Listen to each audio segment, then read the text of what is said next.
ओम। अंधविश्वास, चंगाई, अंधविश्वास, धर्मांतरण और धमकी।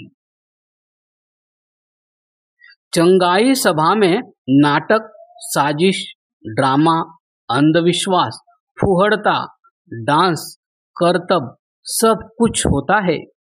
बस शो से पहले ये नहीं लिखा जाता कि इस सभा में दिखाए जा रहे पात्र काल्पनिक हैं, इनका किसी सच्ची जीवित घटना से कुछ लेना देना नहीं है। मंच पर एक लड़की होती है, पास्टर होते हैं जो एक बुजुर्ग इंसान को फिर से जवान करने के मंत्र फूंक रहा होता है, लेकिन लड़की के अंदर की बुरी आत्मा उसे जवान नहीं होने दे रही है। फिर हालेलुया गूंजता है और करीब 15 मिनट तक चले नाटक के बाद बूढ़ा इंसान जवान हो जाता है। मंच पर नृत्य चलता है, सामने बैठी भीड़ में हालेलुया का नारा लगाया जाता है। जिन लोगों ने यह सब पहली बार देखा या जिनके पास अपना बौद्धिक विवेक नहीं है, वो लोग मत परिवर्तन तक कर लेते हैं। लेकिन मंच पर जो कुछ होता है उससे पहले इसकी बाकायदा ट्रेनिंग होती है। मंच पर कैसे गिरना है, कैसे कूदना है, कैसे ड्रामा करना है, किस तरह पादरी हालेलुया फूंकेगा और कैसे नाटक करना है, सब कुछ सिखाया जाता है। इसके बाद मंच सजता है। अब आप सोच रहे होंगे कि इससे क्या लाभ होता है और भारत में ये लोग अपनी संख्या क्यों बढ़ा रहे हैं। वेटिकन सिटी और विश्व भर के कैथोलिक संस्थान क्यों यहाँ मोटी रकम खर्च कर रहे हैं। असल में आज जो पादरी, भारतीय पादरी अंधविश्वास का मंच सजाकर ऐसा धर्मांतरण करा रहे हैं और जो लोग धर्मांतरित हो रहे हैं, इसका एहसास उन्हें भी नहीं है कि वो कैसे खुद को यूरोपीय बिजनेसमैनों की गुलामी का शिकार होते जा रहे हैं। पहला उदाहरण ताजा है और केरल से है। यहाँ थोड़े समय पहले कोलातिन कैथोलिक चर्च, उसके पादरी और ईसाई संगठन एक स्वदेशी पोर्ट का विरोध कर रहे थे जिसका निर्माण एक भारतीय फर्म कर रही थी। इसका न केवल विरोध कर रहे हैं बल्कि कोलातिन कैथोलिक चर्च की अगुवाई में प्रदर्शनकारियों ने विजिंजम थाने पर हमला कर दिया, जिसमें 2 दर्जन से अधिक पुलिसकर्मी घायल हो गए थे। यानी इस खबर से ये अनुमान तो हो चला था कि कैथोलिक चर्चों ने, गिरजाघरों ने, पादरियों ने अपनी ताकत का एहसास सत्ता को कराना आरंभ कर दिया है। लेकिन यह कोई पहला संदेश नहीं था, इससे पहले भी ऐसा हो चुका है। उदाहरण के लिए साल 2012 भारत रूस के सहयोग से कुडनकुलम परमाणु संयंत्र भारत में स्थापित होना था, लेकिन यूरोपीय देश रूस और भारत के परमाणु संयंत्र से नाखुश थे।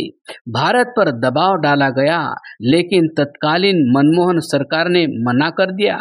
तब उन्होंने हथियार के तौर परियोजना को अटकाने के लिए वर्षों तक मिशनरी संगठनों का इस्तेमाल कर धरने प्रदर्शन करवाए।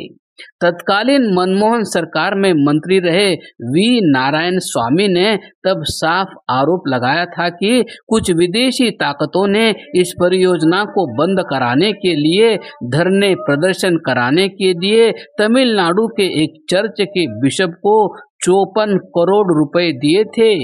इस मामले में विदेशी चंदा प्राप्त कर रहे 4 एनजीओ पर कार्रवाई भी की गई थी। ऐसे ही दूसरा उदाहरण वेदांता द्वारा तूतीकोरिन में लगाए गए स्टरलाइट कॉपर प्लांट का है। इस प्लांट को बंद कराने में भी चर्च का हाथ माना जाता है। 8 लाख टन सालाना तांबे का उत्पादन करने में सक्षम यह प्लांट अगर बंद न होता तो भारत तांबे के मामले में पूरी तरह आत्मनिर्भर हो गया होता। यह कुछ देशों को पसंद नहीं आ रहा था और इसलिए उन्होंने मिशनरी संगठनों का इस्तेमाल कर पादरियों द्वारा यह दुष्प्रचार कराया कि यह प्लांट पूरे शहर की हर चीज को जहरीला बना देगा। इस दुष्प्रचार के बाद हिंसा भड़की और पुलिस फायरिंग में 13 लोगों की मौत हो गई थी। नतीजा यह हुआ कि साल 2018 में ईसाई मिशनरीज के विरोध के चलते यह प्लांट बंद कर दिया गया।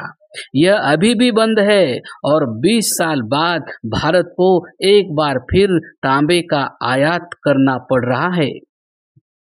असल में बहुत से लोग इसे हिंदू धर्म और ईसाई मत धर्मांतरण तक सीमित होकर देखते हैं, लेकिन इसके पीछे का अंधविश्वास का खेल कोई जानना नहीं चाहता।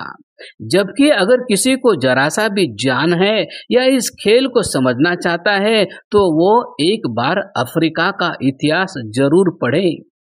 केन्या के नेता जोमो केन्याटा ने एक बार कहा था कि जब ईसाई मिशनरी अफ्रीका में आए तो उनके पास बाइबिल थी और हमारे पास जमीन। उन्होंने हमसे कहा, आंख बंद कर प्रार्थना करो।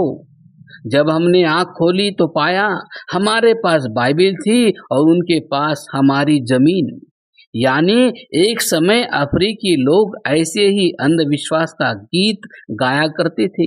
आज वहां जमीन से लेकर उद्योग तक सब पर उनका कब्जा हो चुका है और यीशु यीशु गाने वाले, हालेलुया का आलाप करने वाले आज उसके नौकर और गुलाम बनकर गरीबी में अपनी भूख मिटाने के लिए 2 सूखी ब्रेड के लिए उनका मुंह ताक रहे हैं। यही कारण है कि पश्चिमी ईसाई देशों की सरकारों को इससे 2 तरह के फायदे होते हैं।